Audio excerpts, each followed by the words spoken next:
Hello everyone, welcome to पवन वाग academy. I am Ankita, your friend. और guys, आज के क्लास में हम लोग देखेंगे आपका नेक्स्ट वाला part, transition and inner transition series elements वाले चैप्टर का।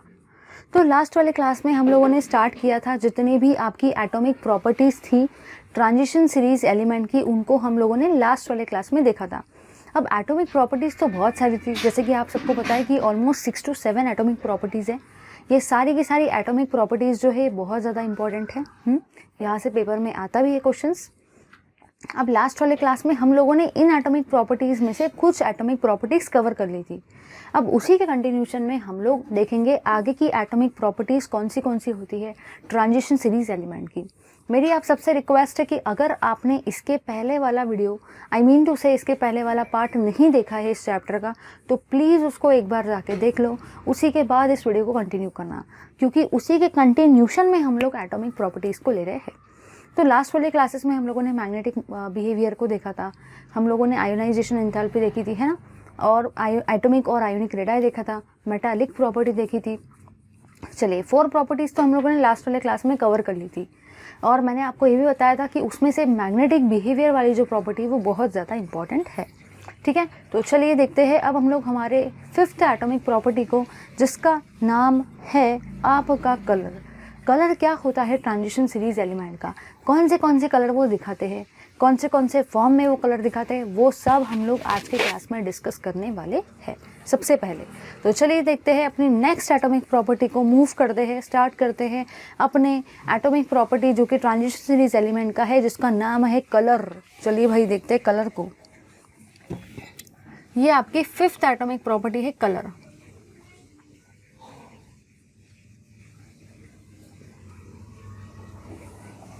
ठीक है, चलिए देखते हैं। कोई भी आपका जो सब्सटेंस होता है, वो अपीयर कलर, या तो वो शो करता है कलर को। कोई भी आपका जो सब्सटेंस होता है वो शो करता है कलर को अगर वो एब्जॉर्ब करता है, if it absorb A portion of visible light.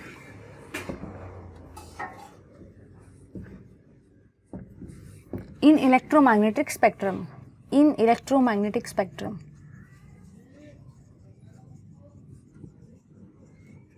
जिसी को हम लोग EM स्पेक्ट्रम भी बोलते हैं। चलिए, ये तो मैंने लिख दिया। एक बार मैं सेंटेंसेस को लिख लेती हूँ, फिर आपको बढ़िया तरीके से समझा के देती हूँ। ठीक है, सेकेंड सेंटेंस आपका ये कहता है कि जो भी आपका कलर रहता है, the colour of transition metal और its compound depend on the wavelength of light absorb.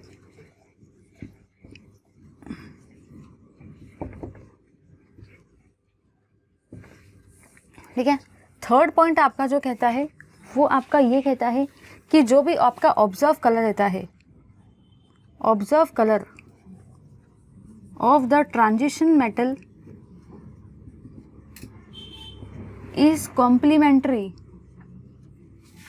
complementary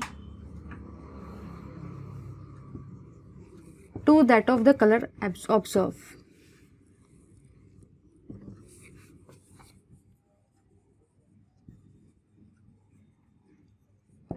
चलिए, लिखने का बोरिंग पोर्शन हो गया ख़त्म। अब समझते हैं इस पार्ट को। ये पार्ट आपका ये कहता है सबसे पहले कि जो भी सब्सटेंस होता है वो आपको कलर शो करता है अगर वो visible portion of electromagnetic spectrum में लाइट को एब्जॉर्ब करे। मतलब कहना मुझे यहाँ पे जो है वो ये है कि आपने देखा होगा कि सपोज़ हमारा EM स्पेक्ट्रम होता है, और ये इलेक्ट्रोमैग्नेटिक स्पेक्ट्रम आपने फिजिक्स में भी पढ़ा होगा, आपको पता होगा ना।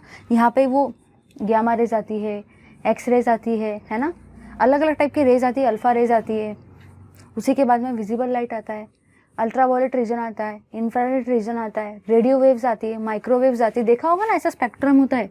तो इस स्पेक्ट्रम को हम लोग इलेक्ट्रोमैग्नेटिक स्पेक्ट्रम बोलते हैं। इस स्पेक्ट्रम में ये वाला जो पार्ट होता है ना, 400 to 700 नैनोमीटर वाला, ये आपका विजिबल रीजन का पार्ट होता है। कौन से रीजन का होता है? विजिबल रीजन का। विजिबल रीजन मतलब ये रीजन कि अगर कोई भी कंपाउंड या कोई भी सब्सटेंस इस रीजन के अंदर में लाइट को एब्जॉर्ब करता है तो उस कलर को आप अपनी आंखों से देख सकते हो, क्योंकि वो कैसा रहता है, विजिबल रहता है। मतलब कहना मुझे यहाँ पे जो है वो ये है कि सबसे पहले मैंने आपको बताया इलेक्ट्रोमैग्नेटिक स्पेक्ट्रम के बारे में। इलेक्ट्रोमैग्नेटिक स्पेक्ट्रम में मैंने आपको ये बताया कि यहाँ पे अलग अलग कलर्स, अलग अलग रीजन होते हैं। उसमें से जो एक रीजन होता है जो 400 to 700 नैनोमीटर के वेवलेंथ पर होता है, उस रीजन को हम लोग विजिबल रीजन बोलते हैं। अगर कोई भी सब्सटेंस इस रीजन के अंदर में एब्जॉर्ब करता है लाइट को, तो उसके कलर को हम लोग अपनी आंखों से देख सकते हैं, क्योंकि उसका नाम ही क्या है, विजिबल रीजन। समझे या नहीं समझे? अब देखो, आप लोगों ने झाड़ों की पत्तियों को देखा है? हाँ, उसका कलर क्या होता है? झाड़ों की जो पत्तियाँ होती है, जो लीव्स होती है, उसका कलर क्या होता है? ग्रीन कलर होता है ना। इसका मतलब आपने यहाँ पे क्या ऑब्जर्व किया, आप उस ग्रीन कलर को अपनी आंखों से देख सकते हो। मतलब वो जो पत्ती थी झाड़ की, उसने जो लाइट को एब्जॉर्ब किया है, उसने जो सनलाइट को एब्जॉर्ब किया है, वो कौन से रीजन में आया होगा? वो विजिबल रीजन में आया है। इसीलिए तो पत्तियों का जो कलर है ग्रीन कलर, वो आप अपनी आंखों से देख सकते हो, है ना। देख सकते हो ना भाई? बिल्कुल देख सकते हैं। तो ऐसी अपने एनवायरनमेंट में बहुत सारी चीज़ें, अब आप बहुत सारी चीज़ों को देख सकते हो। बहुत सारी चीज़ें होती है। सपोज़ अगर मैं बात करूँ एक फ्लावर की, ठीक है। अब अगर आप देखते हो तो रोज़ का कलर रेड है, तो रेड कलर क्यों है रोज़ का? क्योंकि वो जो रोज़ है उसने जो भी लाइट को एब्जॉर्ब किया है उसके फॉर्मेशन के वक्त, वो विजिबल रीजन में आता है। मतलब भी वो 400 to 700 नैनोमीटर के रेंज में आता है। इसीलिए तो वो रोज़ का कलर आपको रेड दिखता है आपकी आंखों से। क्यों? क्योंकि उसने विजिबल रीजन में एब्जॉर्ब किया है। समझे या नहीं समझे? इन द सेम फैशन अगर लीव्स के जगह पे, अगर रोज़ के जगह पे, अगर कोई और फ्लावर के जगह पे, कोई और फ्रूट के जगह पे अगर आ जाए ट्रांजिशन मेटल, मतलब ही आपका कोई भी सब्सटेंस, तो वो कलर तभी दिखाएगा अगर वो एब्जॉर्ब करता है लाइट को। मतलब ही वो एब्जॉर्ब करता है सनलाइट को विजिबल रीजन में। विजिबल रीजन मतलब ही 400 to 700 नैनोमीटर। मतलब ही अगर विजिबल रीजन में वो लाइट को एब्जॉर्ब करता है तो वो आपको कलर शो करेगा। समझे या नहीं समझे? चलो, फर्स्ट पॉइंट समझ गया। अब सेकेंड पॉइंट ये कहता है कि वेवलेंथ जो भी आपका कलर रहेगा, ठीक है भाई, मुझे इतना तो समझ में आ गया कि अगर वो विजिबल रीजन में एब्जॉर्ब करेगा तो मैं अपनी आंखों से उन कलर को देख सकती हूँ, इसीलिए मैंने उसको विजिबल रीजन कहा है। लेकिन अब यहाँ पे बोल रखा है कि जो भी आपका कलर होता है ट्रांजिशन मेटल का या तो उसके कंपाउंड का, वो वेवलेंथ ऑफ लाइट के ऊपर में डिपेंड करता है। यस गाइस, बिल्कुल ये वेवलेंथ के ऊपर में ही डिपेंड करता है कि कौन सी वेवलेंथ पे लाइट एब्जॉर्ब हुआ है। 400 पे हुआ है या 400 के कहीं बीच में हुआ है या 700 पे हुआ है, इसके ऊपर वो डिपेंड करेगा। बिल्कुल सही है। चलो बढ़ेंगे आगे की तरफ। The observe colour of the compound is complementary to that of the colour absorb. ये चीज़ को समझने के लिए मुझे एक कलर का स्पेक्ट्रा निकालना पड़ेगा, तो वो मैं आपको निकाल के दिखाती हूँ, तभी आपको वो वाली चीज़ समझ में आएगी। चलिए समझते हैं उस चीज़ को। सपोज़ मैंने यहाँ पे एक स्पेक्ट्रा को निकाला है। लेट अस से मैंने यहाँ पे एक स्पेक्ट्रा को निकाला। ये है आपका कलर कंटेनिंग स्पेक्ट्रा। इसको कलर स्पेक्ट्रा भी बोलते हैं, क्योंकि ये पॉइंट को अगर समझना है तो ये वाला स्पेक्ट्रा समझना ज़रूरी है। ये आपने बचपन में भी निकाला होगा, ठीक है। आपने रेनबो का कलर सुना है क्या? विबग्योर। आप लोगों ने, बहुत सारे लोगों ने रेनबो का कलर विबग्योर सुना होगा। तो आपको कुछ भी नहीं करना है। आपको सबसे पहले क्या करना है, इसके अंदर में क्रॉस को ड्रॉ करेंगे। अगर आपको कलर स्पेक्ट्रा को ड्रॉ करना है तो सबसे पहले आप क्रॉस बनाएंगे, ठीक है। क्रॉस बनाने के बाद में एक क्रॉस को काट देंगे। क्या करना है? कुछ भी नहीं करना है आपको बस क्रॉस बनाना है और क्रॉस को काट देना है। समझे या नहीं समझे? फिर से देखो एक बार, अगर नहीं समझा है तो। सबसे पहले आप लोग एक सर्कल को बनाएंगे, ठीक है। उस सर्कल को बनाने के बाद में क्या करेंगे, एक क्रॉस बनाएंगे, ठीक है, और उस क्रॉस को काट देंगे। बस इतना ही काम करना है, ठीक है। फिर आपने सुना होगा कि रेनबो का कलर विबग्योर होता है ना, violet, indigo, blue, green, yellow, orange और रेड। कुछ भी नहीं करना, इसमें से आई को काट देना। अब हम लोग आई को इसलिए काटते हैं क्योंकि जाहिर सी बात है भाई कि जब भी मैं सर्कल के अंदर एक क्रॉस और एक लाइन ड्रॉ करी तो कितने ब्लॉक्स जनरेट हुए? 1 2 3 4 5 6। फिर से गिनो, 1 2 3 4 5 6 ही ब्लॉक्स जनरेट हुए। मतलब जब मैंने इस स्पेक्ट्रा को ड्रॉ करने की कोशिश की, स्पेक्ट्रा को ड्रॉ करना इट्स वेरी इजी, जस्ट एक क्रॉस निकालेंगे और बीच में से उसको काट देंगे। तो मैंने यहाँ पे ये देखा कि टोटल 6 ब्लॉक्स जनरेट होते हैं, है ना। अब यहाँ पे तो टोटल 7 कलर्स है, अब ये 7 कलर इस 6 ब्लॉक्स में तो नहीं फंसेंगे, तो आपको क्या करना है, आपको इसमें से इंडिगो ही रिमूव करना है। अब कुछ लोग बोलेंगे मैम मैं मेरी मर्जी से मैं कोई भी कलर काट दूँ क्या, ऐसा नहीं चलेगा, ठीक है। आपको सिर्फ यहाँ पे इंडिगो ही काटना है, क्योंकि वो एक ब्लूइश का ही शेड है, ब्लू कलर का ही शेड है। अब देखो हम लोग क्या करेंगे, आप लोगों ने यहाँ पे क्या देखा, सबसे पहले मैंने यहाँ पे वी लिखा, कहीं से भी स्टार्ट कर सकते हो, ऐसा नहीं कि यहीं से स्टार्ट करना है, आपकी इच्छा यहाँ से होती है यहाँ से करो, कोई फ़र्क नहीं पड़ता। वी के बाद में आई मत लिखना भाई, क्योंकि आई को अपन ने काटा है तो बी आएगा, ठीक है। बी के बाद में क्या आएगा, जी, जी के बाद में आएगा वाई, फिर आएगा ओ, फिर आएगा आर। तो मैंने क्या किया, वी, उसके बाद में बी, फिर जी, फिर वाई, फिर ओ, फिर आर, ठीक है, इस तरीके से लिख दिया। तो क्या क्या किया अपन ने, अभी तक के मैंने आपको बस इतना ही बताया कि सबसे पहले हम लोगों ने एक क्रॉस निकाला और उसको काट डाला स्फीयर के अंदर में। टोटल 6 ब्लॉक जनरेट हुए। रेनबो का कलर VIBGYOR होता है, उसमें से मैंने इंडिगो को काटना है, सिर्फ इंडिगो को ही काट सकते, और कोई कलर को मत काटना। इंडिगो एक ब्लू का ही शेड है, इसलिए कोई फ़र्क नहीं पड़ता है, ठीक है। अब देखो, सपोज़ अगर मैं बोलती हूँ लीव्स जो है, लीव्स, आप लोगों ने ये देखा कि लीव्स जो है वो कौन से कलर को एब्जॉर्ब करेगा, कलर एब्जॉर्ब कौन सा होगा, और कलर जो है वो शो कौन सा होगा, ठीक है। तो सबसे पहले हम लोग लीफ को लेते हैं, ठीक है। आपकी जो झाड़ की पत्तियां होती है, झाड़ की जो भी पत्तियां होती है वो कौन सा कलर आपको दिखाती है, झाड़ की पत्तियां जो होती है वो आपको ग्रीन कलर की दिखती है। जो भी आपकी झाड़ की पत्तियां है वो आपको ग्रीन कलर की दिखती है। इसका मतलब पता है क्या हुआ, ग्रीन के अपोजिट में देखो क्या आता है, ऑरेंज आता है, सॉरी ग्रीन के अपोजिट में क्या आता है, ध्यान से देखो, कैसे देखेंगे, ग्रीन के अपोजिट में देखो, बिल्कुल उसके सामने वाला देखना, उसके सामने वाला, ऐसा हाथ रख दो लगे तो, ग्रीन के सामने में क्या आया, red.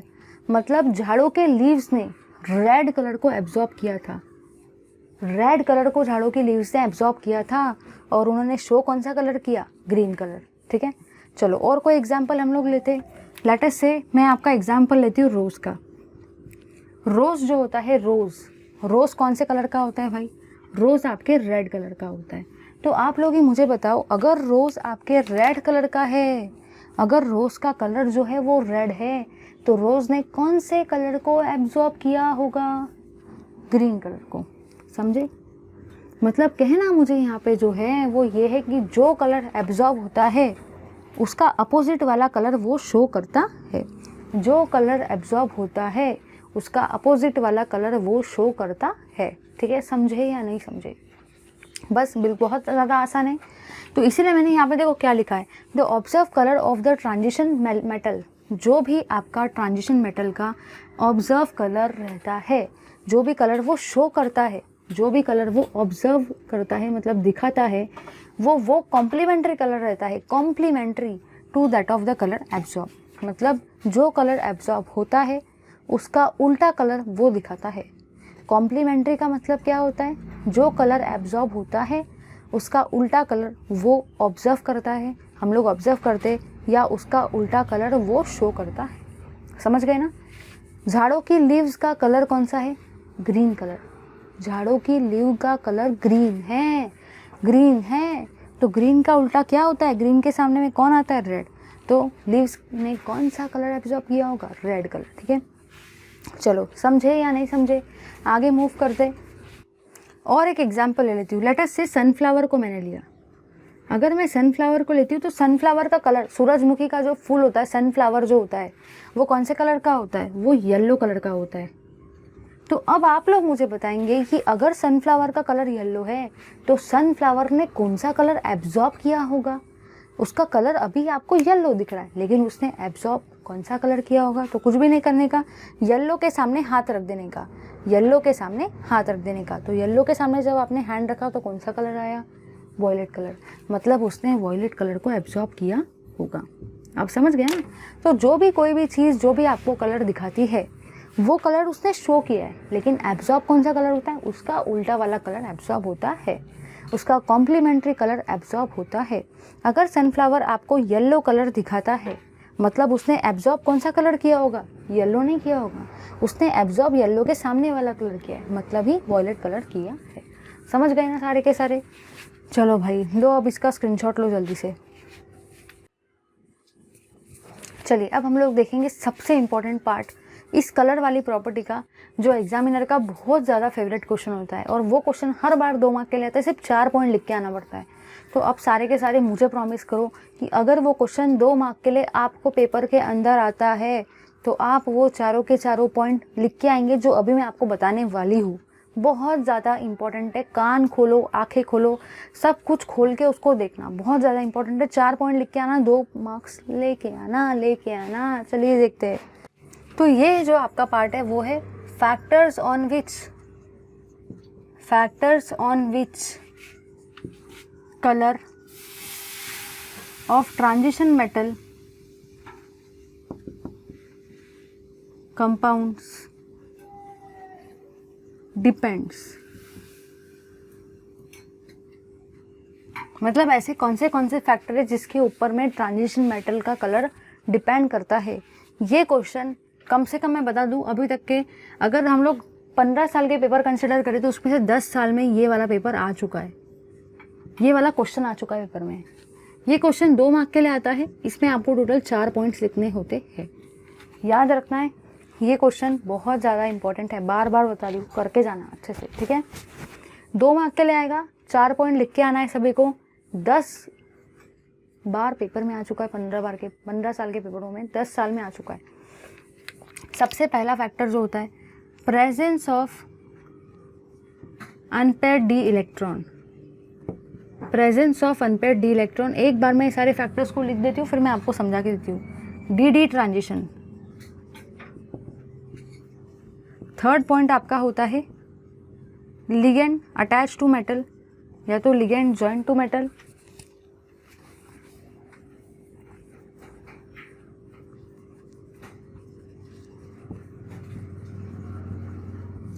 And geometry of complex.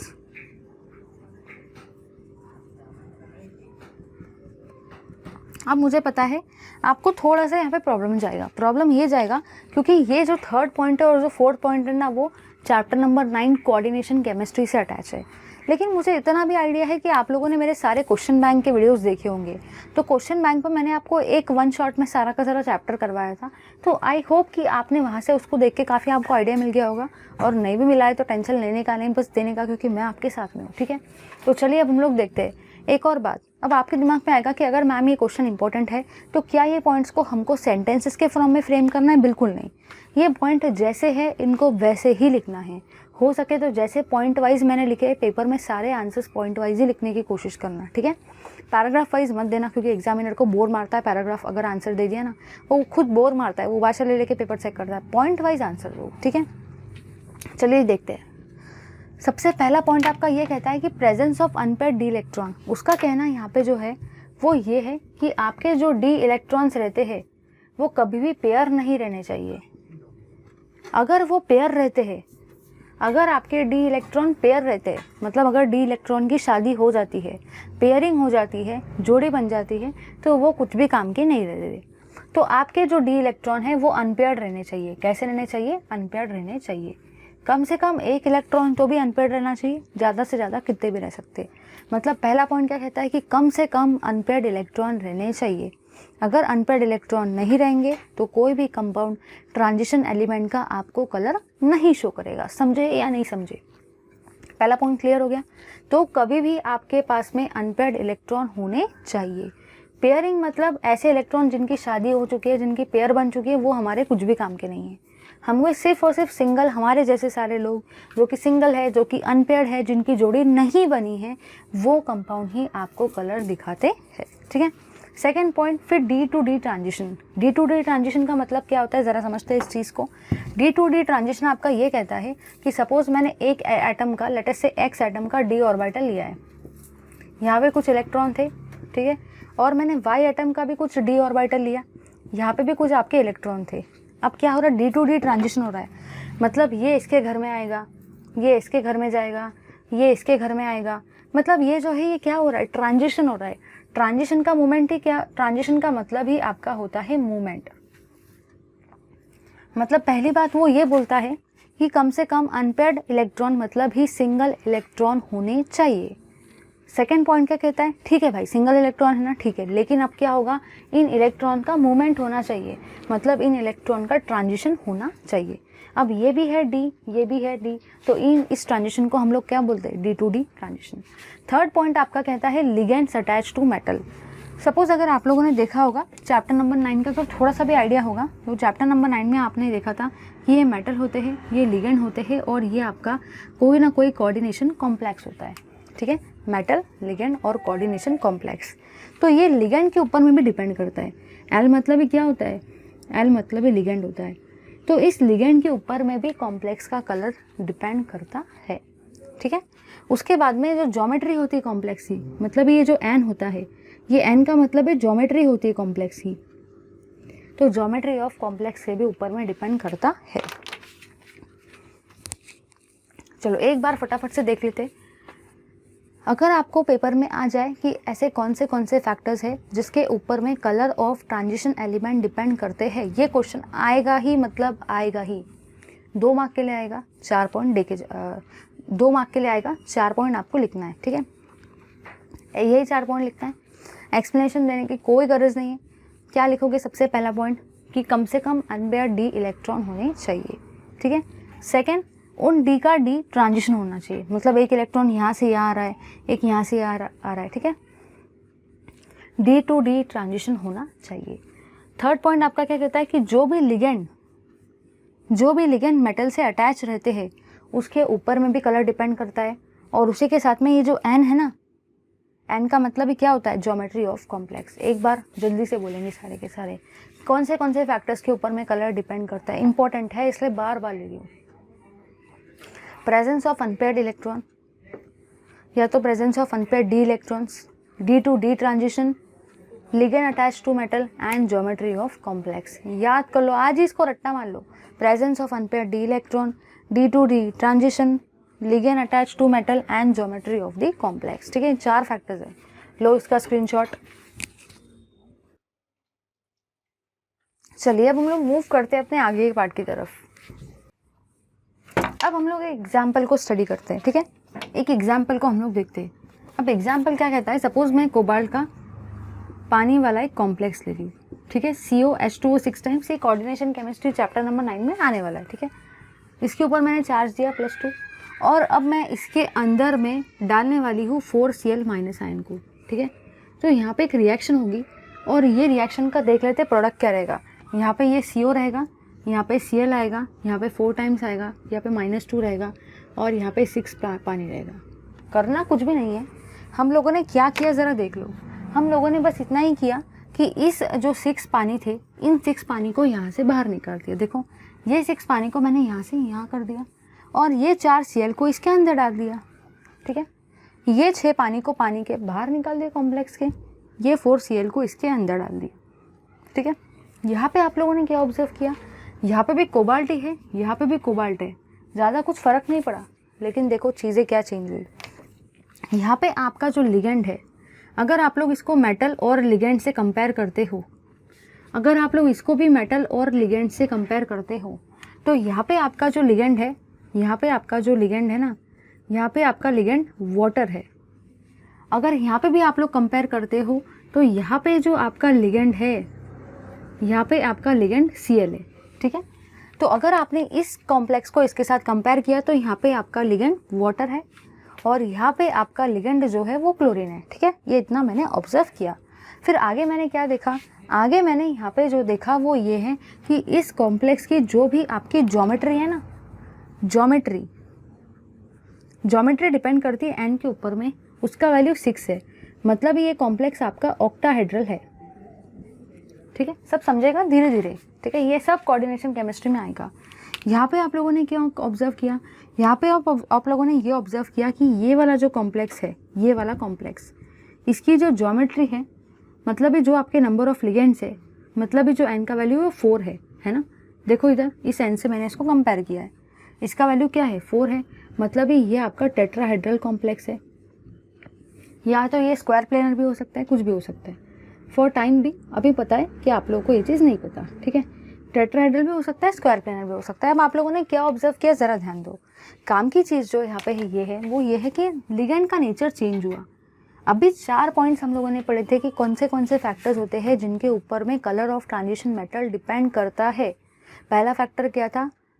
Unpair d electron. Second factor d to D transition. Third factor nature of ligand. Third factor क्या था? Nature of ligand. देखो भाई, यहाँ पे लिगेंड पानी है, यहाँ पे लिगेंड क्लोरीन है। लिगेंड क्या हुए? लिगेंड चेंज हुए। लिगेंड क्या हुए? लिगेंड चेंज हुए। थर्ड पॉइंट क्या था? Nature of ligand. Ligand change हुए। फोर्थ पॉइंट क्या था? Geometry of complex. यहाँ पे ज्योमेट्री एन का वैल्यू 6 है, ऑक्टाहेड्रल है। यहाँ पे एन का वैल्यू 4 है, ज्योमेट्री टेट्राहेड्रल है। ज्योमेट्री भी चेंज हुई। मतलब आप लोगों ने यहाँ पे ये ऑब्जर्व किया कि यहाँ पे आपके लिगेंड का नेचर चेंज हुआ, यहाँ पे आपकी ज्योमेट्री भी चेंज हुई। मतलब इनका जो कलर है वो भी कैसा रहेगा? डिफरेंट रहेगा। इसीलिए आप लोगों ने ये ऑब्जर्व किया कि ये वाला जो कॉम्प्लेक्स है, ये कॉम्प्लेक्स आपको पिंक कलर शो करता है। ये कॉम्प्लेक्स आपको पिंक कलर शो करता है, और जो ये वाला कॉम्प्लेक्स है वो आपको डीप ब्लू कलर शो करता है। अब समझ में आया? इसीलिए मैंने कहा था कि presence of unpair d electron, ठीक है, d to D transition, nature of ligand attach to metal, geometry of complex. अगर इन चारों में से कोई भी फैक्टर चेंज होता है तो कलर भी चेंज होगा। तो लिगेंड चेंज हुए, ज्योमेट्री भी चेंज हुई, कलर भी चेंज होगा। इसका कलर है पिंक, इस कॉम्प्लेक्स और इस कॉम्प्लेक्स का कलर क्या है? Deep blue colour. समझे या नहीं समझे? ये एप्लीकेशन हुआ उस पार्ट का। लो इसका स्क्रीनशॉट। चलिए भाई, अब हम लोग देखेंगे इस बढ़िया से कलर वाले चार्ट को जो मैंने आपके सामने निकाला है। ये वाला जो चार्ट है ना, ये सेम चार्ट अगर आपको याद होगा तो मैंने आपको ये सेम चार्ट जो था मैग्नेटिक मोमेंट वाले क्लास में भी पढ़ाया था। मतलब जो इसके पहले वाला लेक्चर था उसमें मैग्नेटिक मोमेंट के वक्त भी कुछ इसी टाइप का चार्ट हम लोगों ने डिस्कस किया था। गाइस वो वाला चार्ट अलग था क्योंकि वो मैग्नेटिक मोमेंट कैलकुलेशन का था। ये वाला चार्ट कम्प्लीटली डिफरेंट है, उसके जैसा है बट कम्प्लीटली डिफरेंट है क्योंकि ये चार्ट कलर के रिस्पेक्ट में है, ठीक है। तो अब सबसे पहली जो काम की बात है वो ये है कि इतना पोर्शन बुक में नहीं दे रखा है, आपको सिर्फ और सिर्फ इतना ही पोर्शन दे रखा है क्योंकि बुक वालों को लगता है कि सारे के सारे स्टूडेंट्स मास्टर ऑफ केमिस्ट्री है, उनको सब आता है, इसलिए उन लोगों ने सिर्फ इतना ही पार्ट दिया। बट मेरी आप सबसे रिक्वेस्ट है, जब आप लोग अपनी कॉपी में नोट्स बनाओगे तो आप लोग ये पूरे के पूरे चार्ट का बनाना, इतने चार्ट का मत बनाना क्योंकि समझ में नहीं आएगा, ठीक है। चलो देखते हैं भाई इस चीज़ को।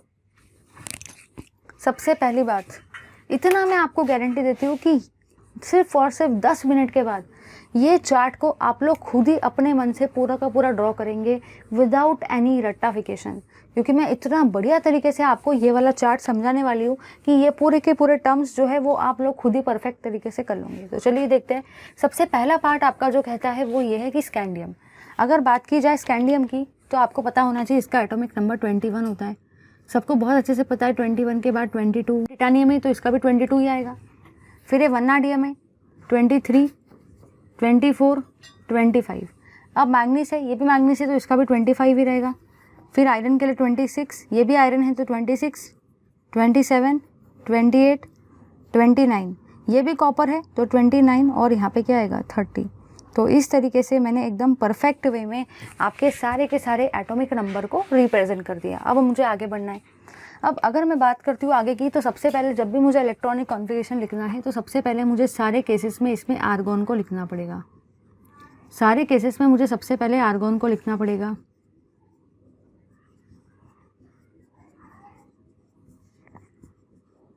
क्योंकि ये मैंने आपको बताया था कि किस तरीके से हम लोग इलेक्ट्रॉनिक कॉन्फ़िगरेशन को लिखते हैं।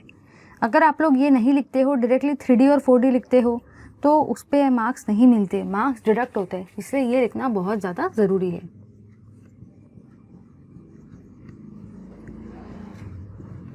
अगर बुक में नहीं भी दिया है ना और आप लोग दे भी देते तो कोई फ़र्क नहीं पड़ता है, सब चलता है।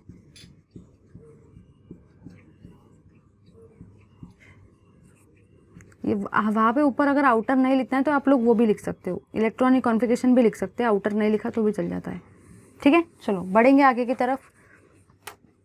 अब मैंने नॉर्मली ये तो लिख दिया, अब मुझे आगे के पार्ट की तरफ मूव करना है। सबसे पहले सबको पता है कि 3D सीरीज़ के एलिमेंट है, ये सारे के सारे आपके 3D सीरीज़ के एलिमेंट है। तो हर जगह पे क्या आने वाला है 3D4s, हर जगह पे वही आएगा भाई 3D4s। तो मैं हर जगह पे किसको लिखूँगी, हर जगह पे मैं 3D4s को ही लिखूँगी। सिर्फ और सिर्फ हर जगह पे हम लोग 3D4s को ही लिखने वाले हैं।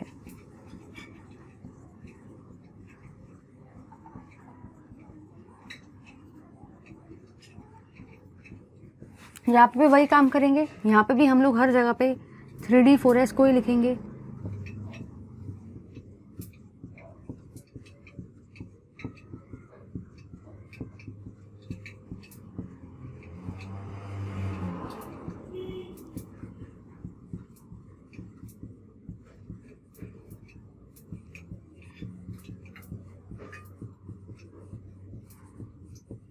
ठीक है भाई, समझ गया सबको इतना? चलो देखते हैं आगे के पार्ट की तरफ। अब आपका आगे का पार्ट क्या कहता है कि इनको अगर फिलअप करना है तो अपने पास बहुत आसान सा तरीका है कि पहले 2 आ रहा है, जो भी पहले वाला नंबर रहता है वो एस में जाता है, सेकंड वाला नंबर डी में आता है। नीचे आ जाओ, पहले 2 है, बाद में भी 2 है।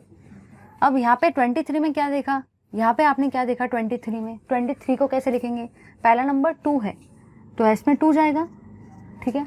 सेकंड नंबर क्या है, 3 है तो डी में 3 जाएगा। फर्स्ट नंबर हमेशा एस में डालने का, ये ऐसा कोई रूल नहीं है, ये अपना ट्रिक है, ठीक है। सेकंड नंबर क्या है 4 तो डी में 4 जाएगा। यहाँ पे फर्स्ट नंबर क्या है 2 तो एस में 2, सेकंड नंबर क्या है 5 तो डी में 5। बिल्कुल उसी तरीके से हर किसी को आपको फिलअप करते जाना है।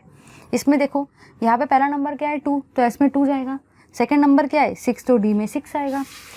अगर कोबार्ट की बात की तो पहला नंबर 2 है तो एस में 2, सेकंड नंबर 7 है।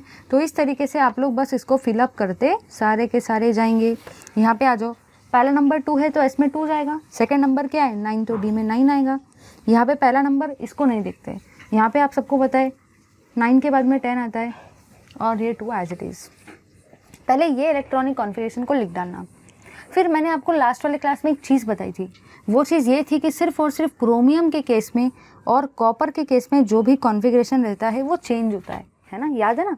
तो पहले आपको क्या करना है, थोड़ा देखो मैं क्या बता रही हूँ, ध्यान देना है क्योंकि ये पोर्शन इंपॉर्टेंट है। सबसे पहले आप लोग चार्ट को निकालेंगे। जब चार्ट को निकालेंगे तो ये पोर्शन बुक में नहीं दिया है लेकिन आप वो भी निकालोगे, क्योंकि ये पोर्शन के बिना अगर डायरेक्टली ये पोर्शन में जाते हो तो आपको समझ में नहीं आएगा, आई गारंटी यू, ठीक है। फिर उसके बाद में मैंने क्या बताया, जो भी एलिमेंट्स को हमने लिखा सबसे पहले हम लोगों ने उनके एटॉमिक नंबर को रिप्रेजेंट कर दिया। उसके बाद में उनके कॉन्फ़िगरेशन को लिखा। कॉन्फ़िगरेशन को लिखते वक्त मैंने यहाँ पे ये बात का ध्यान दिया कि जो उनके एटॉमिक नंबर थे मैंने उस अकॉर्डिंगली लिखा। पहले नंबर को मैंने एस में डाला और सेकंड वाले नंबर को मैंने डी में डाला। फिर मैंने आपको ये बताया कि क्रोमियम और कॉपर में कॉन्फ़िगरेशन चेंज होता है। ये भी हम लोगों ने लास्ट वाले क्लास में देखा था। तो कैसे चेंज होता है, लिखने के बाद में चेंज करो। अगर आप लोग पहले चेंज कर दोगे ना तो फिर वो मिस्टेक हो जाएगा। पहले लिख लो फिर चेंज करो, पेंसिल से लिखो या माइंड में समझ लो उसको, ठीक है। क्या देखा था हम लोगों ने कि ये 3D5 बन जाता है और ये 4s1 बन जाता है ना। एक इलेक्ट्रॉन यहाँ से यहाँ पे आ जाता है, ये मैंने समझाया था लास्ट वाले क्लास में। यहाँ पे आ जाओ, कॉपर में क्या होता है, ये जो एस में 2 इलेक्ट्रॉन है, यहाँ पे एक ही बचता है क्योंकि एक इलेक्ट्रॉन यहाँ पे आ जाता है। तो अब यहाँ पे टोटल 10 हो जाते हैं। यहाँ पे भी बिल्कुल वैसा ही होता है कॉपर में, यहाँ पे 9 का 10 बन जाता है और यहाँ पे 2 का 1 बन जाता है। मतलब सिर्फ और सिर्फ क्रोमियम और कॉपर के केस में क्या ऑब्जर्व होता है कि एस का एक इलेक्ट्रॉन डी में चले जाता है, एस का एक इलेक्ट्रॉन डी में चले जाता है, ठीक है ना। और ये भी बताया था कि ये होता है according to the rule of special stability, ठीक है, बताया था प्रीवियस क्लासेस में। अब आगे हम लोग को ऑब्जर्व करना है। देखो भाई आगे क्या होगा, आगे आप लोगों ने यहाँ पे ये ऑब्जर्व किया कि जैसे कि लास्ट वाले क्लास में बताया था मैग्नेटिक मोमेंट में बिल्कुल उसी टाइप का चार्ट है। जितना चार्ज रहता है आप लोग उतने ही इलेक्ट्रॉन को रिमूव करते हो, ठीक है। जितना चार्ज रहेगा उतने ही इलेक्ट्रॉन को रिमूव करना। अगर चार्ज +1 है तो आप एक ही इलेक्ट्रॉन को रिमूव करेंगे। अगर चार्ज +2 है तो आप 2 इलेक्ट्रॉन को रिमूव करेंगे। अगर चार्ज +3 है तो आप 3 इलेक्ट्रॉन को रिमूव करेंगे, ठीक है। और हमेशा सबसे पहले इलेक्ट्रॉन एस से निकालेंगे फिर डी से निकालना है ना, ये भी बताया था। चलो यहाँ पे चार्ज कितना है +3, मतलब यहाँ से हम लोग कितने इलेक्ट्रॉन को रिमूव करेंगे, 3 इलेक्ट्रॉन को। तो देखो यहाँ से 2 निकलेगा, यहाँ से 1, तो यहाँ भी 0, यहाँ भी 0, नीचे आ जाओ। इसके ऊपर चार्ज कितना है +3, मतलब यहाँ से भी कितने इलेक्ट्रॉन को रिमूव करने वाले हैं, 3 इलेक्ट्रॉन्स को। पहले हमेशा एस से इलेक्ट्रॉन को रिमूव करेंगे, तो 2 यहाँ से निकल गया, 1 यहाँ से निकालेंगे तो यहाँ पे 1 ही बचेगा। फिर से देखो, एक बार समझ गए तो बाकी सब आप कर सकते हो। यहाँ पे Ti +3 है, अगर चार्ज +3 है इसका मतलब आप टोटल 3 इलेक्ट्रॉन को रिमूव करेंगे। सेकंड कसम क्या खाई थी आप लोगों ने लास्ट वाले क्लास में कि पहले इलेक्ट्रॉन S से निकालेंगे, उसी के बाद इलेक्ट्रॉन D से निकालेंगे। तो यहाँ पे चार्ज है +3, इसका मतलब मैं 3 इलेक्ट्रॉन को रिमूव करूँगी, 2 इलेक्ट्रॉन पहले S से रिमूव करूँगी, क्योंकि सेकंड कसम क्या कहती है कि पहले इलेक्ट्रॉन S से निकालेंगे फिर D से निकालने का। 2 यहाँ से निकाला, यहाँ 0, यहाँ से 1 निकाला, यहाँ पे 3D1, यहाँ से 1 ही क्यों निकाला, क्योंकि मुझे चार्ज 3+ चाहिए, मतलब 3 इलेक्ट्रॉन को रिमूव करना है। अब यहाँ पे चार्ज 4+ है, मतलब 4 इलेक्ट्रॉन को रिमूव करना है। 2 यहाँ से, 2 यहाँ से, इधर आ जाओ। यहाँ पे चार्ज कितना है 3+, मतलब मुझे 3 इलेक्ट्रॉन को रिमूव करना है। कुछ लोग इतने पागल है कि 3D में से 3 इलेक्ट्रॉन रिमूव कर देते हैं, लेकिन आपको याद रखना है कि इसके ऊपर चार्ज +3 है, मतलब मुझे 3 इलेक्ट्रॉन को रिमूव करना है। सबसे पहले S से निकालेंगे 2, तो हो गया। सो 1 यहाँ से निकाल लो। अगर मैं यहाँ से 1 इलेक्ट्रॉन को रिमूव करती हूँ, पहले 3 थे, तो अब कितने बचेंगे 2। सारे के सारे वैसे ही आप लोग करेंगे, ठीक है, बिल्कुल वैसे ही आप लोगों को करते चलना है। यहाँ पे 0 बचेगा और यहाँ पे 3 बचेगा, ठीक है। फिर अगर यहाँ से निकालते हैं, ये Mn 2+ है, यहाँ से निकल जाएगा, यहाँ पे 0, ये 5 एज इट इज़। यहाँ पे Mn 3+ है, 2 यहाँ से निकलेंगे तो यहाँ पे 0, 1 यहाँ से निकलेगा तो यहाँ पे 4। यहाँ पे Fe 2+ है, 2 यहाँ से निकलेंगे तो 6 यहाँ पे एज इट इज़ रहेंगे और ये 0। 3+ है, 2 यहाँ से निकलेंगे, 1 यहाँ से निकलेगा तो यहाँ पे 0 और यहाँ पे 5। यहाँ पे CO +2 है, +2 मतलब 2 इलेक्ट्रॉन को रिमूव करना है। 2 यहाँ से 7 एज इट इज़। यहाँ पे Ni +2 है, मतलब 2 इलेक्ट्रॉन को रिमूव करना है। 2 यहाँ से रिमूव हुए तो यहाँ पे ये 8 एज इट इज़। Cu 2+ है, तो 2+ है Cu में, 2+ है। अब 1 इलेक्ट्रॉन यहाँ से निकलेगा तो यहाँ 0 हो जाएगा, 1 इलेक्ट्रॉन यहाँ से निकलेगा तो यहाँ पे 9 बचेगा। यहाँ पे आ जाओ, यहाँ पे Cu +1 है, 1 ही इलेक्ट्रॉन को रिमूव करना है तो यहाँ से रिमूव होगा, ये 10 एज इट इज़ रहेगा। यहाँ पे Zn 2+ है, 2 इलेक्ट्रॉन को रिमूव करेंगे तो S से रिमूव हो जाएंगे तो यहाँ पे 0 आएगा, यहाँ पे 10 आएगा। मतलब ध्यान क्या रखना है, ध्यान आपको ये रखना है कि कोई भी आयन का कलर निकालना हो या कोई भी आयन का मैग्नेटिक मोमेंट निकालना हो तो सबसे पहले आपको आयन का रिप्रेजेंटेशन ऑर्बिटल का, आई मीन टू से इलेक्ट्रॉनिक कॉन्फ़िगरेशन लिखते आना चाहिए। सेकेंड थिंग ये है कि जितना चार्ज रहेगा आप लोग उतने ही इलेक्ट्रॉन को रिमूव करेंगे, और सबसे पहले इलेक्ट्रॉन S से निकालने का, फिर D से। चलो आगे की तरफ मूव करते हैं। अब आप लोग directly number of unpaired electron नहीं निकाल सकते, तो नंबर ऑफ़ अनपेड इलेक्ट्रॉन निकालने के पहले सबसे पहले आपको D सबशेल का शेप निकालना पड़ेगा। ये एडिशनल वाला पार्ट मैंने मैग्नेटिक मोमेंट वाले चार्ट में भी आपसे करवाया था और कलर वाले चार्ट में भी हम लोग करेंगे, इसके बिना नहीं कर सकते आगे, ठीक है। तो चलो यहाँ पे मैं इस तरीके से चार्ट को बिल्कुल ड्रॉ कर देती हूँ।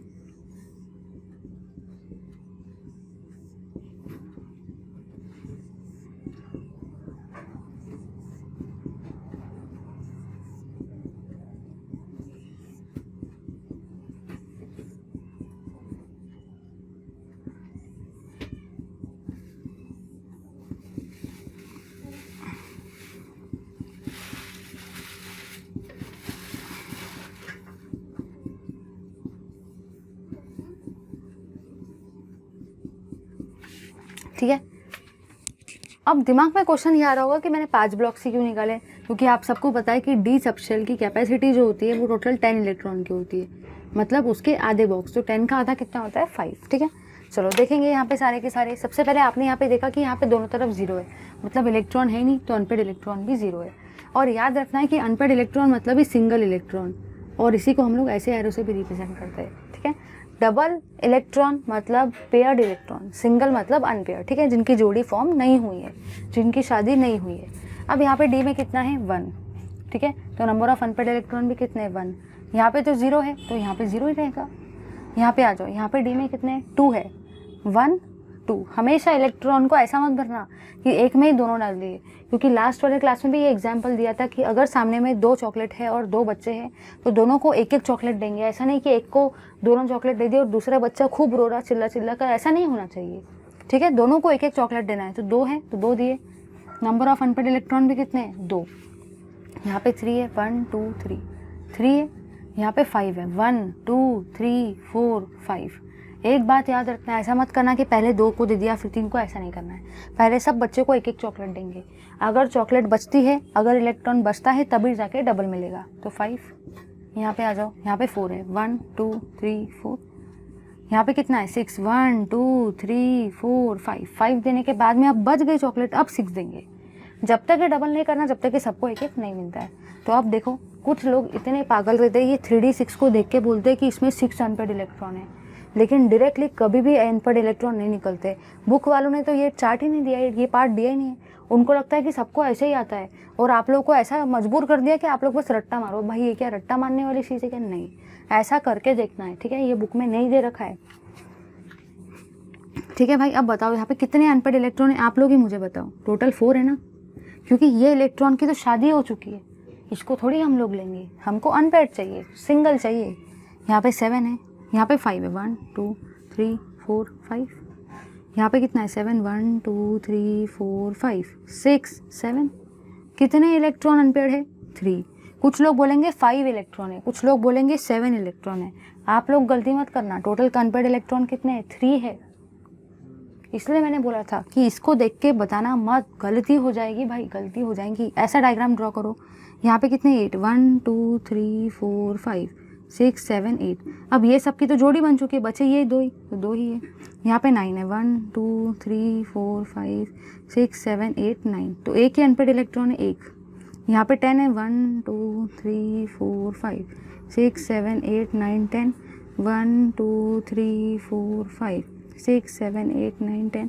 अब यहाँ पे दोनों के केसेस में सारे इलेक्ट्रॉन पेयर है, तो 0 0, क्योंकि अनपेड कुछ भी नहीं है, ठीक है भाई। अब यहाँ पे आ जाओ। अब यहाँ पे सबसे पहली बात तो ये है, सबसे पहली बात तो यहाँ पे ये है कि जिसमें 0 होता है ना, वो कलरलेस होता है। याद रखना है, जो भी आयन में अनपेड इलेक्ट्रॉन नहीं होते हैं या अनपेड इलेक्ट्रॉन 0 होते हैं, वो हमेशा कलरलेस होता है, ठीक है। यहाँ पे भी 0 है, तो यहाँ पे भी कलरलेस ही रहेगा।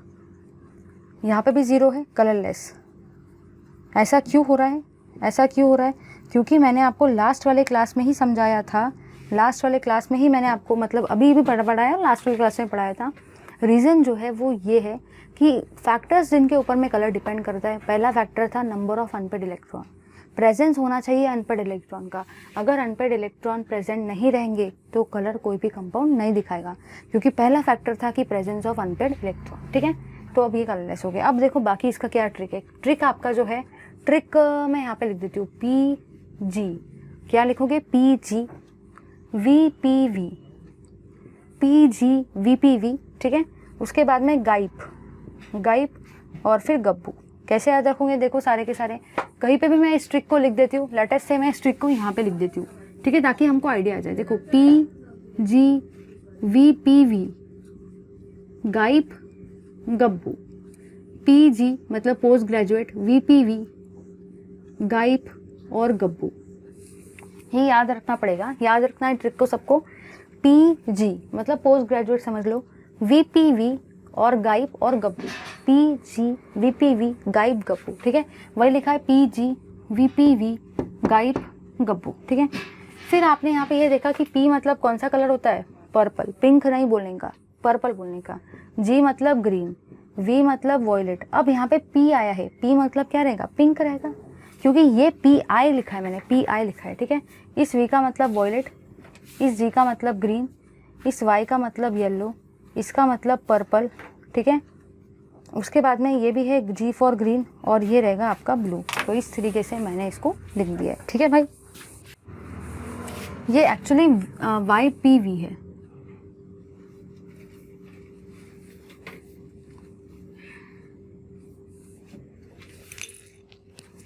यहाँ पे पर्पल है, पिंक है, पिंक, ठीक है। तो ये आपको याद रखना है, PG VPV। जब भी PI आता है तो वो पिंक रहेगा। फिर GYP गाइप, P है वो पिंक है, और गब्बू, ठीक है भाई। याद रखिएगा सारे के सारे। अब बहुत बार पेपर में ये क्वेश्चन आया है, सुनो। ये आपको पूछ रखा है कि स्कैंडियम 3+ और साइड बाय साइड आपका Ti4+, Cu1+ और Zn2+ कलरलेस क्यों होते हैं? रीज़न दे देंगे सारे के सारे, यही रीज़न को दिखा देना, ठीक है। हर बार ये क्वेश्चन आता है कि स्कैंडियम 3+, Ti4+, Cu1+ और Zn2+ कलरलेस क्यों होते हैं? रीज़न देने का है। रीज़न क्या है? कि इनके अंदर में अनपेड इलेक्ट्रॉन प्रेजेंट नहीं है। अगर अनपेड इलेक्ट्रॉन प्रेजेंट नहीं रहेंगे, अगर अनपेड इलेक्ट्रॉन 0 रहेंगे तो वो वाली चीज़ कभी भी कलर नहीं दिखाती, वो वाली चीज़ कलरलेस रहती है। अगर पेपर में ये चारों में से कोई भी एक आ गया तो करके आएंगे सारे के सारे याद से, ठीक है। लिखो भाई, लो उसका स्क्रीनशॉट। प्लीज़ मेरी आप सबसे रिक्वेस्ट है, अगर क्वेश्चन आया तो करके आएंगे सारे के सारे कि स्कैंडियम 3+, Ti4+, Cu1+ और Zn2+ कलरलेस क्यों होते हैं। कभी ये दो पूछा जाता है, कभी ये दो पूछा जाता है, कभी ये दो पूछा जाता है, बट रीज़न सेम रहेगा। ये वाली चीज़ें करके दिखाना और बता देना कि नंबर ऑफ अनपेड इलेक्ट्रॉन अगर 0 होते हैं तो कोई भी कंपाउंड कलर नहीं दिखाता है, क्योंकि कलर वाली जो प्रॉपर्टी होती है वो डिपेंड करती है नंबर ऑफ अनपेड इलेक्ट्रॉन्स के ऊपर में, ठीक है। ये चीज़ मैं नोट्स में एकदम बढ़िया तरीके से दे दूँगी, नोट्स आपको मिल जाएंगे ऐप पर, ठीक है। थोड़े दिन में नोट्स आ जाएंगे, मैं लिख रही हूँ आपके लिए बहुत बढ़िया वाले नोट्स, ठीक है। तो वो नोट्स में एकदम सिस्टमैटिकली पॉइंट वाइज रहेगा, ठीक है, क्योंकि बुक में यार पॉइंट वाइज दे नहीं रखा है बराबर तरीके से, ठीक है। तो चलिए गाइस, ज़्यादा टाइम वेस्ट किए बिना अब देखते हैं हम लोग हमारी नेक्स्ट वाली प्रॉपर्टी को, जिसका नाम है आपका कैटालिटिक प्रॉपर्टी। चलिए देखते हैं हमारी 6th वाली प्रॉपर्टी को, जिसका नाम है कैटालिटिक प्रॉपर्टी। कैटालिटिक प्रॉपर्टी क्या कहती है ट्रांजिशन मेटल आयन की, ठीक है।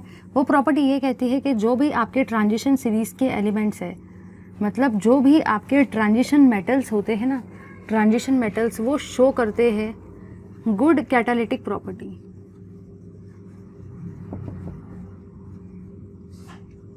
मतलब जो भी आपके ट्रांजिशन सीरीज़ के एलिमेंट है वो बहुत अच्छी कैटालिटिक प्रॉपर्टी शो करते हैं, ठीक है। अब जो भी आपके ट्रांजिशन सीरीज़ के एलिमेंट है, दे कैन एक्ट एज, वो 2 तरीके से एक्ट कर सकते हैं, ठीक है। पहला टाइप जो है उसका वो ये है कि पहला वो एक्ट कर सकता है as a homogeneous catalyst, as a homogeneous catalyst भी वो एक्ट कर दे। अब आप लोग ही मुझे बताओ कि अगर एक है होमो तो दूसरा क्या रहेगा, हेटेरो, तो सेकंड नाम क्या रहेगा भाई, हेटेरोजीनियस कैटलिस्ट। सेकेंड नाम क्या रहेगा, हेटेरोजीनियस कैटलिस्ट। तो मैंने यहाँ पे ये देखा कि ट्रांजिशन मेटल के आयन बहुत अच्छी कैटालिटिक प्रॉपर्टी शो करते हैं। वो 2 टाइप कैटलिस्ट करके यूज़ कर सकते हैं, एक्ट करते हैं, होमोजीनियस और हेटेरोजीनियस। अब दिमाग में क्वेश्चन आता है कि मैम ये होमोजीनियस क्या है और हेटेरोजीनियस क्या है, तो इसको भी एक बार समझ लेते हैं बढ़िया तरीके से, ठीक है। तो मेरे को यहाँ पे ये लिखना है, the catalyst in which, in this type, इस टाइप में देखो क्या होता है, in this type metal ion act as a catalyst by forming unstable intermediate, by forming unstable intermediate, ठीक है। एक बार मैं समझा के देती हूँ, एक बार लिख लेती हूँ, ठीक है। इन दिस टाइप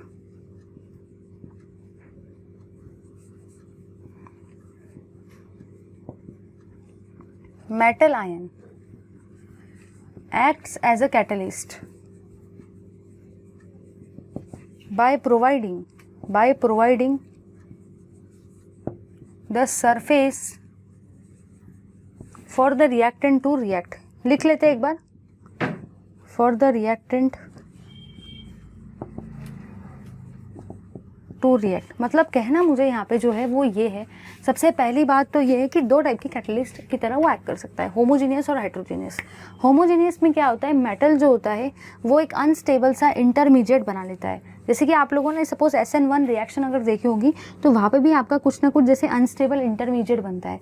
इंटरमीडिएट का मतलब ही आपकी कोई ट्रांजिशन स्टेट होती है, जिसी को हम लोग इंटरमीडिएट बोलते हैं। ये कुछ इस टाइप की ट्रांजिशन स्टेट आपने SN1 रिएक्शन में भी देखी होगी या SN2 रिएक्शन में देखी होगी, ठीक है। तो जो भी आपकी ये इंटरमीडिएट स्टेट है ना, मतलब ये आपकी जो ट्रांजिशन स्टेज है ना, मतलब ये जो आपका मेटल है ना, उसने एक इंटरमीडिएट को फॉर्म किया है।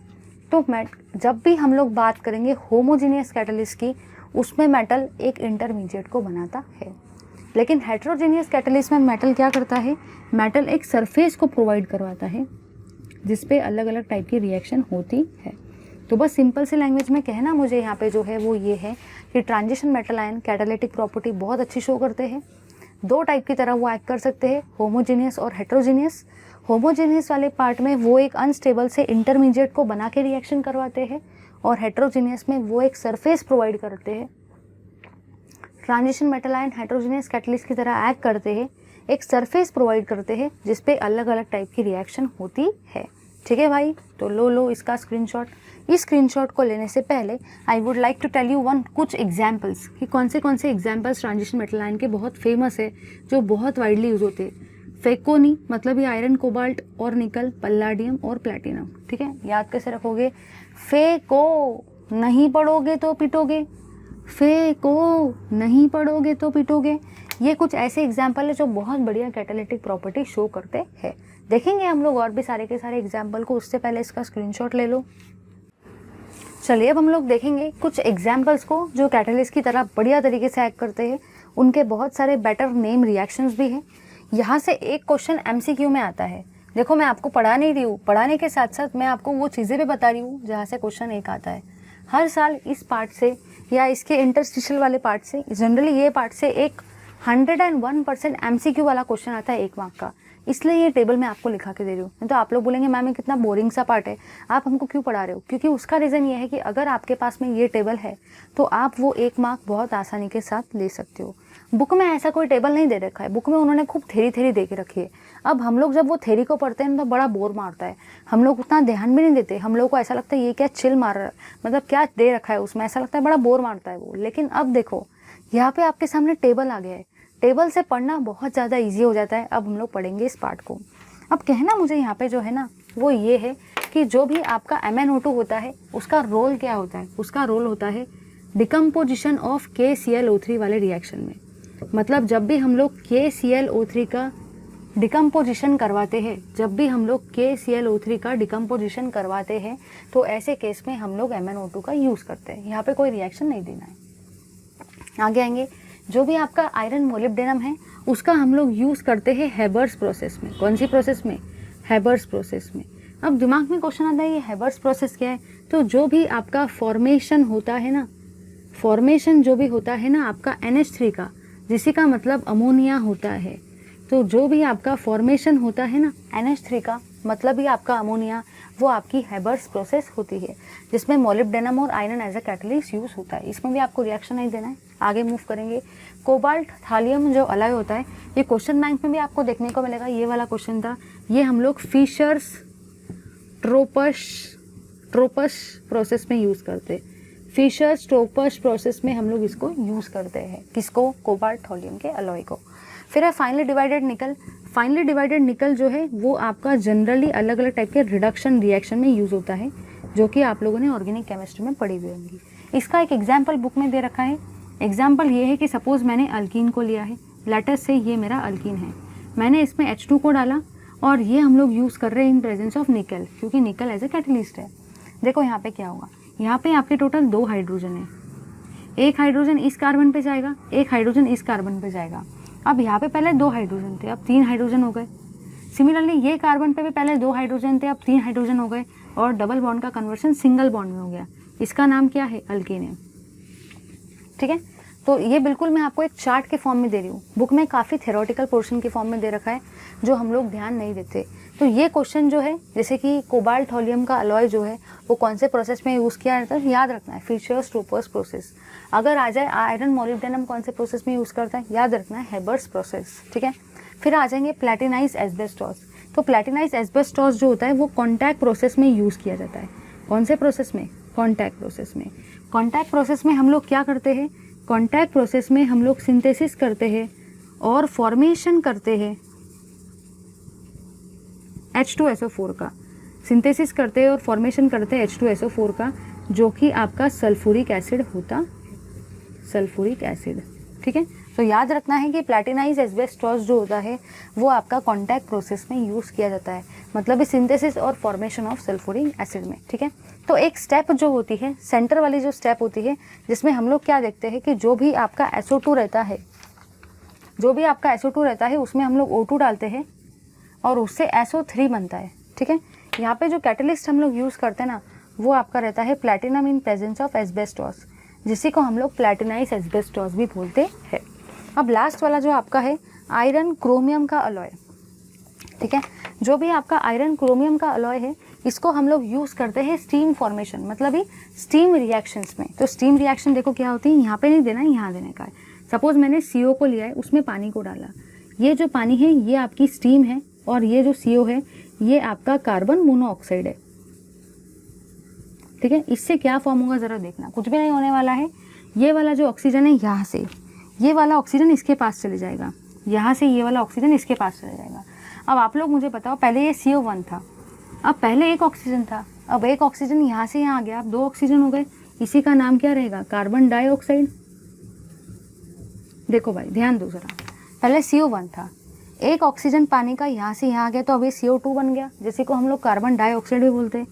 अब यहाँ पे पानी था जिसका फॉर्मूला H2O था, जिसको हम लोगों ने वेपर के फॉर्म में लिया इसलिए स्टीम बोला है। अब यहाँ से एक ऑक्सीजन निकल गया तो क्या बचा? H2 बचा ना। तो ये रिएक्शन में आपके आयरन क्रोमियम अलॉय का यूज़ किया जाता है, आयरन क्रोमियम कैटलिस्ट का यूज़ किया जाता है। प्लीज़ मेरी सबसे रिक्वेस्ट है, जितना पोर्शन बुक में था मैंने सब पढ़ा है, ऐसा नहीं कि कुछ रिमूव किया है। ये प्रोसेस के नाम याद रखना है, आता है भाई पेपर में, लो स्क्रीनशॉट। चलिए गाइस, अब हम लोग देखते हैं हमारे नेक्स्ट वाले पार्ट को, जिसका नाम है इंटरस्टिशियल कंपाउंड्स। तो चलिए ज़्यादा टाइम वेस्ट किए बिना देखते हैं हम लोग हमारे इंटरस्टिशियल वाले कंपाउंड्स को। चलिए भाई, तो देखते हैं अब हम लोग इंटरस्टिशियल कंपाउंड्स को।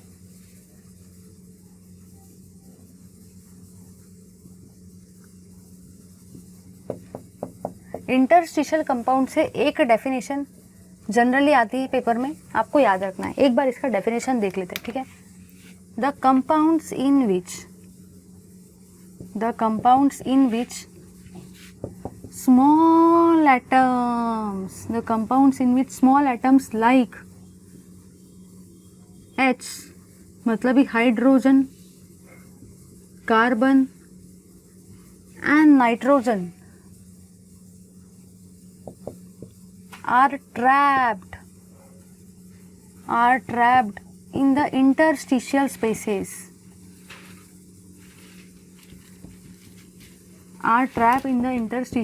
समझा के देती हूँ, within the crystal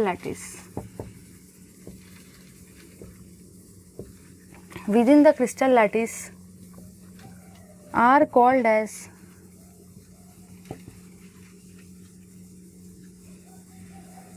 interstitial compounds.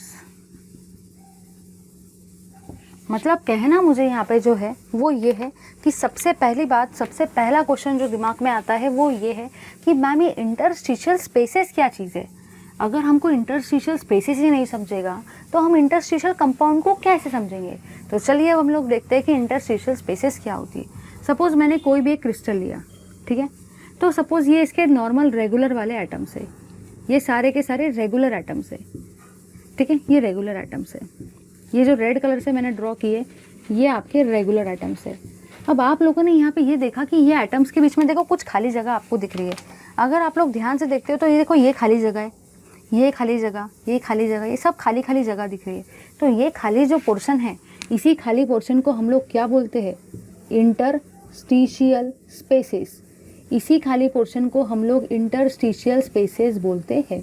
तो आपको याद रखना है कि सपोज़ मैं कोई भी क्रिस्टल लैटिस लेती हूँ, अगर मैंने क्रिस्टल लैटिस लिया है तो सबसे पहले मैंने इस क्रिस्टल लैटिस के अंदर में रेगुलर एटम्स को ड्रॉ कर दिया, ठीक है।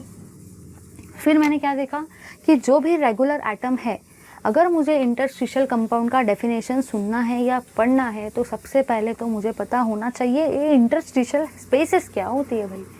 तो जो भी आपकी खाली स्पेसेस है ना, जो भी आपकी वैकेंट स्पेसेस है ना, इन एटम्स के बीच में की उन स्पेसेस को हम लोग इंटरस्टिशियल स्पेसेस बोलते हैं, जैसे कि मैंने मार्क कर दिया है। अब क्या होता है, अब ये जो इंटरस्टिशियल स्पेसेस है, कभी कभी यहाँ पे कोई छोटे छोटे एटम आके फंस जाते हैं। जो भी आपके छोटे छोटे एटम्स होते हैं, स्मॉल एटम्स जैसे कि HCN, मतलब ये हाइड्रोजन, कार्बन या नाइट्रोजन, ये जो छोटे छोटे एटम होते हैं ना, ये इंटरस्टिशियल पोजीशन में जाके फंस जाते हैं। तो ऐसे कंपाउंड को हम लोग क्या बोलते हैं? Interstitial compound. ऐसे कंपाउंड को हम लोग इंटरस्टिशियल कंपाउंड बोलते हैं।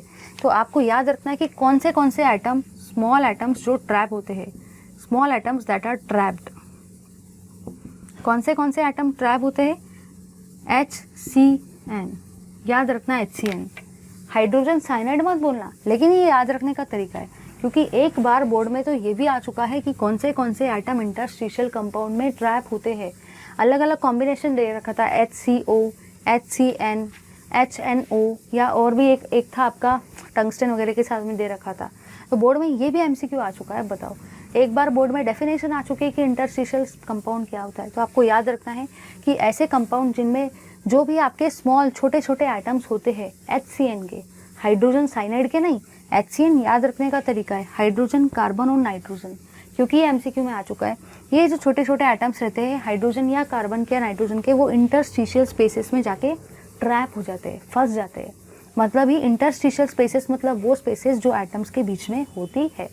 इस क्रिस्टल लैटिस के अंदर में ऐसे कंपाउंड को हम लोग इंटरस्टिशियल कंपाउंड बोलते हैं। इंटरस्टिशियल क्यों बोला है? क्योंकि वो स्पेसेस जो होती है उन स्पेसेस को इंटरस्टिशियल स्पेसेस बोलते हैं। इसलिए वो जो कंपाउंड फॉर्म होता है उसका नाम भी क्या होता है? Interstitial compound. समझे या नहीं समझे? लो भाई सारे के सारे इसका स्क्रीनशॉट। मेरी आप सबसे रिक्वेस्ट है कि अगर पेपर में इंटरस्टिशियल कंपाउंड आता है, डेफिनेशन तो देना ही देना है, ठीक है, लेकिन मेरी आप सबसे रिक्वेस्ट है एक डायग्राम ड्रॉ कर लो ना। क्या जाता है, एग्जामिनर के ऊपर एक बहुत अच्छा इंप्रेशन क्रिएट होगा और मार्क्स ज़्यादा मिल सकते हैं, ठीक है।